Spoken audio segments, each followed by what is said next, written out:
Bienvenida o bienvenido a esta exploración. Hoy nos vamos a adentrar en un concepto, bueno, fascinante y que a menudo se entiende regular: el karma. Ujú. Pero lo vamos a ver desde la perspectiva budista, basándonos en las reflexiones que comparte Lama Rinchen Yalzen en una de sus charlas. Tenemos material de esa charla, así que vamos a intentar desentrañarlo. Genial. La idea hoy es ir un poco más allá del típico lo que das, recibes. ¿Sabes? Ujú, sí, que se queda corto. Totalmente. Queremos entender el karma como lo presenta esta fuente, como un principio profundo de causación ética. Una herramienta que, según esta visión, pues nos ayuda a entender el pasado, a manejar el presente y, lo más interesante quizá, a diseñar nuestro futuro. A ver qué sacamos en claro. Precisamente. Vamos a analizar cómo, desde esta óptica budista, que, ojo, se presenta como innovadora respecto a su contexto cultural original, el foco se pone muy fuerte en la motivación, Ajá. en la intención que hay detrás de lo que hacemos, no tanto en el acto físico o lo que decimos, sino en ese motor interno que, según se explica aquí, es lo que de verdad siembra las semillas kármicas, lo que traerá nuestras experiencias futuras. Vale, entonces, primer punto clave, creo. Desmontar un poco los mitos. Eso es. Porque se suele pensar en el karma como, no sé, un destino ya escrito o una especie de contabilidad cósmica instantánea, ¿no? Sí, como puntos que ganas o pierdes al momento. Exacto. Pero, según esta charla, ¿cómo se define realmente? Pues la definición central que se da es principio de causación ética. Y la palabra clave, como decíamos antes, es motivación. Motivación. Aquello que íntimamente queremos, lo que valoramos, lo que buscamos, eso es lo que impulsa nuestros pensamientos, palabras y actos. Y es esa energía, esa intención, la que genera consecuencias que, bueno, repercuten directamente en nuestra experiencia personal. Eso es lo medular. Entendido. O sea, la intención es como el colorante de la acción, ¿no? Determina su cualidad kármica. Muy Ujú. interesante. Exacto. Y, a ver, una duda que surge a menudo. ¿Qué pasa con el karma grupal? Se oye hablar a veces de familias o incluso naciones con un karma compartido. ¿Se menciona algo de esto? Sí que se toca ese punto. Aunque se insiste mucho en que el karma es fundamentalmente una experiencia individual. Vale, ¿Mm? Se explica que cuando varias personas comparten y actúan desde motivaciones similares, pues sí, se pueden crear ciertos lazos kármicos. lazos. La individual que cada una genera al plantar esa semilla altruista, se forja un vínculo especial entre ellas. Como una conexión energética, podríamos decir. Podría decirse así, sí. Un lazo kármico que, según esta visión, podría hacer más probable que se reencuentren en el futuro, en otras vidas quizá, para seguir con esa labor. Entiendo. Pero se recalca que la base, el origen de todo, sigue siendo la acción volicional individual, la elección consciente de cada persona. No es un destino colectivo impuesto desde fuera. Queda claro. Vale, volviendo a la causa y el efecto. ¿Cómo funciona esa relación según esta charla? ¿Es una ecuación simple? Hago algo bueno y recibo algo bueno. Así, tal cual. Porque la vida real no siempre parece tan directa. Cierto.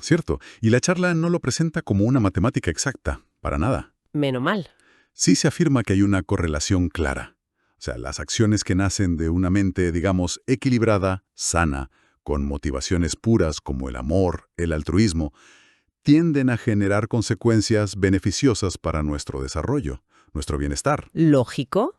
Y al revés, las acciones impulsadas por actitudes negativas, egocéntricas, dañinas, pues suelen generar fricción con la realidad y traer resultados negativos, dolorosos, para quien actúa. Pero no es un castigo o premio automático e inmediato. Exacto. Eso es crucial. No verlo de forma determinista como un uno a uno garantizado.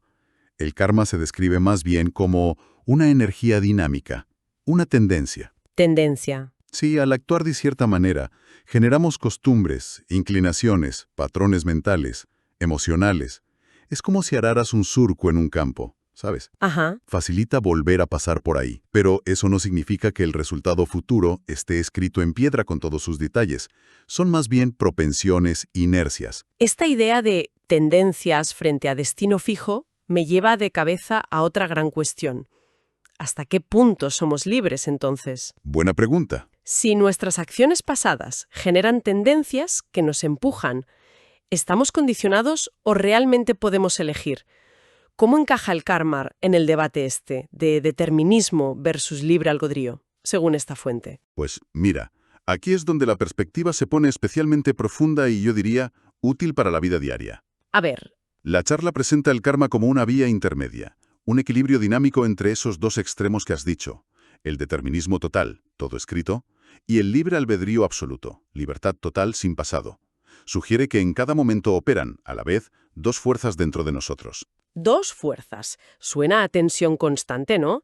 Por un lado, imagino estará la mochila del pasado, nuestros hábitos, nuestra historia. Exacto. Por un lado está el efecto acumulado de nuestro pasado, todo lo vivido, condicionamientos, patrones, historia personal, social, cultural. Incluso se menciona la carga biológica o genética. Nada sale de la nada, ¿sabes? Claro, Todo acto presente se apoya en una historia. Pero, por otro lado, y esto es lo crucial, está nuestra capacidad presente de elegir conscientemente, nuestra volición, la libertad aquí y ahora. la libertad que tenemos aquí y ahora, para decidir qué pensar, qué decir, qué hacer. ¿Quién queremos ser en este preciso instante? Es como una balanza, entonces, que se mueve constantemente. El peso del pasado nos inclina, pero siempre tenemos la opción, en el presente, de empujar en otra dirección, de elegir un nuevo rumbo. Has pillado la esencia perfectamente. Y lo fascinante que se plantea es la relación inversa entre estas dos fuerzas. ¿Inversa? ¿Cómo? Pues que cuanto más fuerte es el condicionamiento del pasado que opera en nosotros, o sea, cuanto más vivimos en piloto automático, repitiendo patrones sin darnos cuenta, Menos libres somos en realidad. exacto, menor es nuestra capacidad real de elección consciente, nuestra volición efectiva. Y al revés, cuanto más cultivamos la conciencia, la capacidad de elegir en el presente, más nos liberamos de ese peso determinista del pasado. Esto, claro, desmonta totalmente la idea de que la gente nace siendo genio o santo por arte de magia, ¿no? Totalmente. Se pone el ejemplo brillante del guitarrista Andrés Segovia, que él decía algo así como: me pasé la vida entrenando día y noche, 12 horas diarias, 30 años, hasta que me sangraban las uñas, y ahora me llaman genio. ¡Qué insulto! ¡Qué bueno! Claro, refiriéndose a que su maestría no era un don caído del cielo, sino fruto de un esfuerzo brutal y sostenido. Y lo mismo se aplicaría a figuras como la Madre Teresa, si las vemos como ejemplos de desarrollo espiritual. No llegaron ahí por casualidad, sino por mérito propio, por un cultivo consciente acumulado. Es la llamada verdad inconveniente que se menciona en la charla, ¿verdad? Así es, porque implica que ese potencial de desarrollo, bueno, no es exclusivo de unos pocos elegidos, sino que, en teoría, está al alcance de cualquiera que esté dispuesto a ponerle el mismo nivel de empeño, de energía, de interés. Ponerse las pilas, vamos. Pues sí, ponerse las pilas de verdad.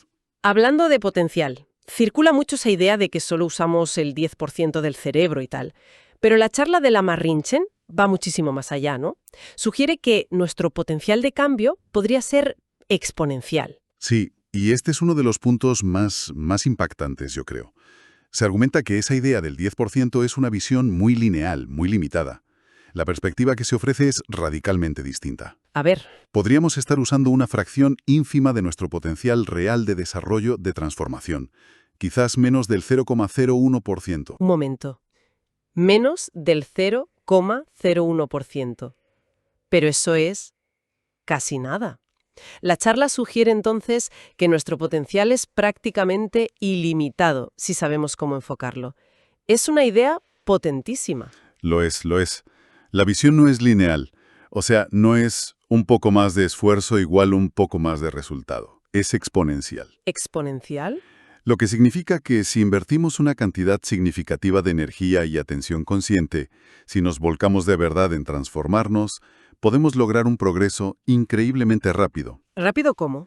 Pues un cambio y una evolución que, según esta perspectiva, podrían equivaler al desarrollo de muchas vidas normales, digamos, pero concentrado en un periodo mucho más corto. Se presenta como un mensaje de empoderamiento radical. El cambio profundo es posible y puede ser mucho más rápido de lo que solemos pensar. Suena casi demasiado bueno para ser verdad, ¿no? ¿Cómo se traduce esto a la práctica? ¿Da la charla algún ejemplo concreto de cómo funcionaría esta transformación exponencial? Mencionaste antes uno sobre una traición. Sí, el ejemplo de la traición es muy ilustrativo. Se plantea el escenario. Confías profundamente en alguien y esa persona te traiciona. La reacción habitual, pues, Podría ser cerrarse en banda, ¿no? Sí, o decidir no volver a confiar en nadie. O quedarse atrapado en el rencor, en el victimismo. Lo normal, lamentablemente. Pero la propuesta alternativa es procesar ese evento doloroso de una manera transformadora. En lugar de verlo solo como una herida, usarlo como una oportunidad. ¿Oportunidad para qué? ¿Para sufrir más? No, no. Oportunidad para ganar una comprensión más profunda de la naturaleza humana, quizá desarrollar compasión hacia la persona que traicionó, intentando entender sus miedos, sus inseguridades, sus autoengaños, lo que le pudo llevar a actuar así. Entiendo.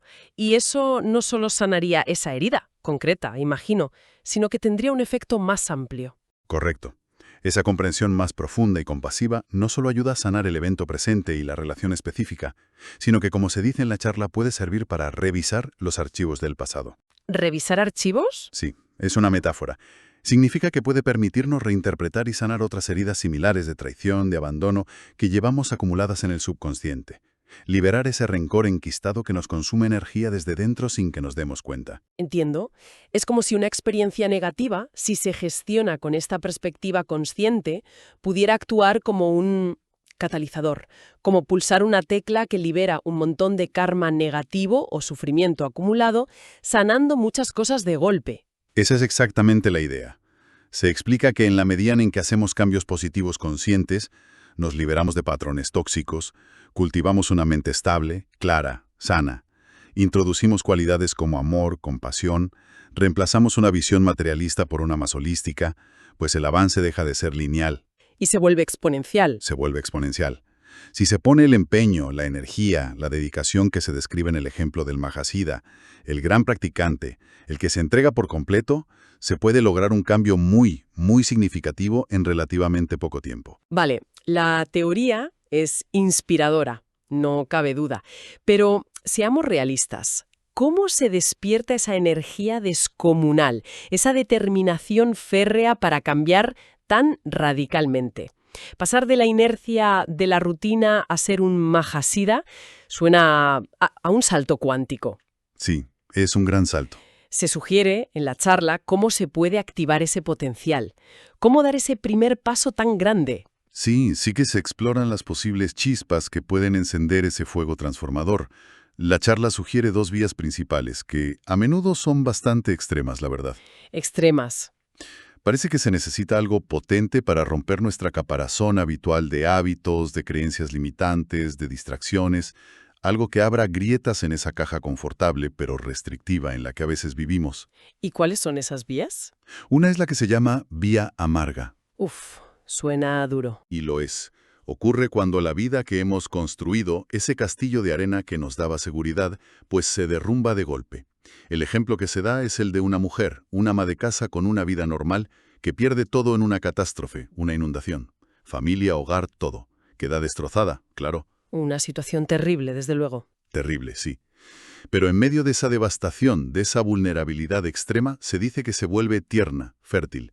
Sin nada a lo que aferrarse, sin nada que perder, encuentra un maestro espiritual que le da una práctica de meditación. Y se agarra a eso. Se agarra a eso con todo. Como toda su energía ya no está invertida en mantener su mundo anterior, se entrega al 100% a esa práctica. Y el resultado, según se cuenta, es un avance espiritual exponencial. Es paradójico, ¿eh? Perderlo todo materialmente la abre a ganar algo mucho más profundo.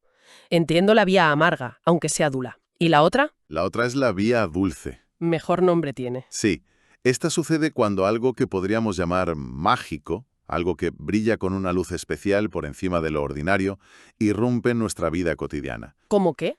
Pues puede ser un encuentro, una experiencia, una visión, algo que nuestra mente racional no puede explicar ni encajar fácilmente en sus esquemas. Esa experiencia nos sacude, nos obliga a cuestionar nuestras creencias, nuestros valores, nuestras prioridades. Esa pequeña semilla de la magia, como se le llama, aunque sea sutil al principio, puede ser el detonante que inicie todo el camino de transformación profunda. Qué interesante cómo ambas vías, aunque opuestas en apariencia, una por derrumbe, la otra por inspiración, parece que funcionan al romper nuestras defensas, ¿no? Se menciona también el orgullo como un gran obstáculo. Efectivamente. Se dice que el orgullo nos vuelve impermeables, como si lleváramos una capa de plástico encima. Ajá. El mensaje transformador, la lluvia de la enseñanza o de la experiencia reveladora, pues resbala, no penetra. En cambio, la vulnerabilidad, esa ternura que puede surgir de la dificultad o de la maravilla, nos hace fértiles, receptivos a esa semilla de cambio. Entiendo. La idea central que se transmite es potente. Este potencial de transformación exponencial no es un privilegio exótico, sino nuestro derecho de nacimiento, nuestro don inherente, y es accesible si realmente nos volcamos en ello, si cultivamos el interés genuino y nos comprometemos. Esa es la esencia del mensaje de empoderamiento que yo creo contiene la charla. Es muy potente. Ahora bien, todo esto en las vías extremas, la transformación exponencial, ¿implica necesariamente que tenemos que buscar situaciones límite o hacer cosas extraordinarias para trabajar con nuestro karma? ¿O esta perspectiva se puede aplicar en la vida normal y corriente, en el día a día? Se puede y, de hecho, se debe aplicar en lo cotidiano. Ese es otro punto clave que se saca de la charla. No se trata solo de grandes gestos o momentos de crisis. Menos mal. La clave, una vez más, y perdona que insista, reside en la motivación, La intención, de nuevo. con la que hacemos las cosas más mundanas. Cualquier acción, por simple que parezca, subir o bajar escaleras, barrer, pintar, preparar la comida, comer, dormir, trabajar, incluso apagar o encender las luces, puede convertirse en una práctica espiritual significativa. ¿Pero cómo? ¿Simplemente pensando en ello mientras lo haces? No solo pensando, sino impregnando la acción con una motivación pura y consciente, preferiblemente al inicio del día, como una intención general, o antes de realizar la acción concreta. Se trata de enmarcar esas actividades dentro de un proyecto vital con más sentido, con una intención que las eleve. Ponías el ejemplo de comer. Sí, se explica muy bien con el acto de comer.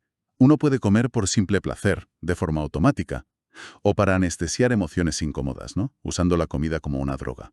Sí, muy común. O bien, puede comer conscientemente con la motivación de nutrir el cuerpo, de mantenerse sano y fuerte, pero no como un fin en sí mismo, sino para tener la energía necesaria para invertirla en el desarrollo personal, en el camino espiritual, en ayudar a otros. No es algo fantasioso, se presenta como algo muy práctico. Lo mismo aplicaría a dormir, entonces. No solo caer rendido. Exacto. Se puede dormir porque el cuerpo no da más. O se puede ir a dormir con la intención consciente de renovar energías, descansar bien, para despertar al día siguiente con claridad, con fuerza, con optimismo, listo para seguir trabajando en ese proyecto vital con sentido. Esa intención inicial, ese ¿para qué hacemos las cosas?, es lo que marca la diferencia y transforma la acción. Me gusta mucho esa frase que se cita. La vida está esperando que tú la definas. Le da totalmente la vuelta a la idea de ser víctimas de las circunstancias. Exactamente. Somos nosotros quienes le damos significado a nuestras acciones y, por extensión, a nuestra vida. Y lo interesante es que esto, según esta visión, no depende de que nos aplaudan, ni de que esté escrito en las leyes.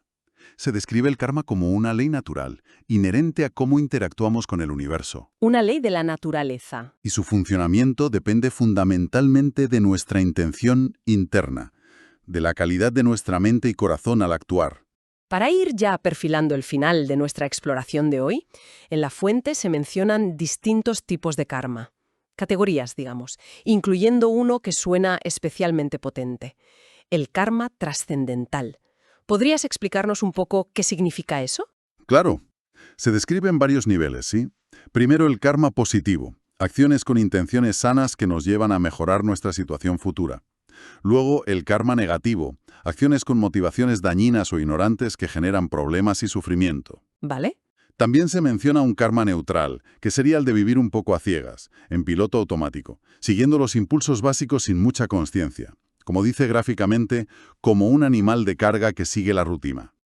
Y finalmente se introduce el concepto de karma trascendental. Este se refiere a acciones que están inspiradas por una motivación que va más allá del beneficio personal, del ego. Una motivación que trasciende el interés propio. ¿Y cuáles serían esas motivaciones trascendentales? Se mencionan específicamente dos variantes principales. Una es buscar la liberación definitiva del sufrimiento individual, o sea, escapar del ciclo de existencia condicionada. Se usa el término sánscrito pratimoksha, o algo parecido fonéticamente como patremoka, refiriéndose a esa liberación individual. Ajá. Y la otra, aún más amplia, es buscar la iluminación completa, el despertar total, pero no solo para uno mismo, sino para poder beneficiar de la forma más eficaz posible a todos los seres sintientes. Y para esto se usa el término bodhicitta. Bodhicitta, la mente del despertar orientada al bien universal. Exacto. Esa es la idea. Y este karma trascendental, generado con esa motivación tan amplia, se considera diferente en su efecto, quizá más potente. Muchísimo más potente, según esta visión. No es una diferencia pequeña, ¿eh? Se dice que el poder de una acción hecha con la motivación de bodhicitta es órdenes de magnitud superior al de una acción similar hecha con una motivación puramente egoísta o mundana. Órdenes de magnitud. Sí. Pero no solo es más potente, sino que adquiere una cualidad muy interesante. Una especie de vida propia. Una resiliencia especial. Vida propia. ¿Cómo es eso? Suena curioso. Se usa una analogía. Una acción generosa hecha con motivación personal, egoísta por ejemplo, para ganar prestigio o sentirte bien contigo mismo, es como un boomerang. El beneficio principal vuelve a ti. Vale. Pero si en el proceso te decepcionan o no obtienes lo que esperabas, es muy probable que abandones esa acción, que tu motivación se agote. La energía depende mucho de ti y de los resultados. Tiene lógica. En cambio, una acción impulsada por bodhicitta, por esa intención genuina de beneficiar a todos, se compara con crear una fundación sin ánimo de lucro. Ah, buena comparación. La misión de esa fundación trasciende a la persona que la inició. Su energía ya no depende solo del fundador. Aunque esa persona cambie de idea, se desanime o incluso fallezca, la energía altruista puesta en marcha, el proyecto en sí, tiene una inercia y una protección que le permiten continuar. No se pierde tan fácilmente. Entiendo la analogía. Es muy potente. Y por eso la recomendación final que se menciona en la charla cobra tanto sentido, ¿no? Exacto. Por eso se recomienda no solo iniciar las acciones por la mañana con una motivación altruista lo más amplia posible, sino también concluir las acciones importantes o el día entero con una dedicatoria. Sellar la acción. Sí, sellarla ofreciendo conscientemente cualquier mérito o energía positiva generada, no para ti, sino para el bienestar y la iluminación de todos los seres. Se afirma que este acto de dedicar multiplica exponencialmente el poder de ese karma positivo y además lo protege. Lo blinda, digamos. Lo blinda, exacto, de ser destruido por nuestros propios enfados, frustraciones o cambios de parecer posteriores. Entonces, bueno, recapitulando un poco toda esta exploración tan rica basada en la chala de Lama Rinchen, ¿cuál sería la gran idea que nos podemos llevar? Porque parece que esta visión budista del karma, lejos de ser una sentencia o un destino fatalista, Para nada. es en realidad una profunda llamada a la responsabilidad y al reconocimiento de nuestro poder personal. Totalmente de acuerdo. El mensaje central es ese. No somos meras víctimas pasivas del pasado, ni marionetas del destino. Subraya con mucha fuerza la idea de que somos, en una medida mucho mayor de lo que solemos creer, los arquitectos de nuestro propio porvenir. Arquitectos del futuro. Comprender el karma desde esta perspectiva no busca culpar ni juzgar, sino empoderar. Nos da herramientas para sanar el pasado, para entender el presente en un contexto más amplio de causas y efectos, y sobre todo, para construir conscientemente el futuro que deseamos experimentar. El futuro deja de ser una vaga esperanza o algo que depende solo de factores externos que no controlamos. Y se convierte en un proyecto activo, algo que podemos moldear y dirigir con nuestras elecciones y sobre todo, insisto, con nuestras intenciones. Momento a momento. Está en nuestras manos, ahora mismo. Y nos deja con una reflexión final bastante potente, creo. Si cada pequeña acción cotidiana, desde cómo comemos hasta cómo nos vamos a dormir, puede cargarse con una intención consciente que la transforme en algo significativo, en una pieza activa de un proyecto mayor, ya sea de desarrollo personal o incluso de contribución al bienestar general. ¿Cómo cambiaría realmente la textura, la calidad de nuestra experiencia diaria si aplicáramos esto de forma consistente? ¿Qué pasaría si empezáramos a ver cada instante, cada decisión, por trivial que parezca, como una oportunidad real para sembrar activamente las semillas del futuro que anhelamos construir, no solo para uno mismo, sino en un sentido mucho más amplio? Ahí queda esa pregunta, ¿no? Para seguir explorando cada cual. Ahí queda, sí. Una pregunta muy poderosa.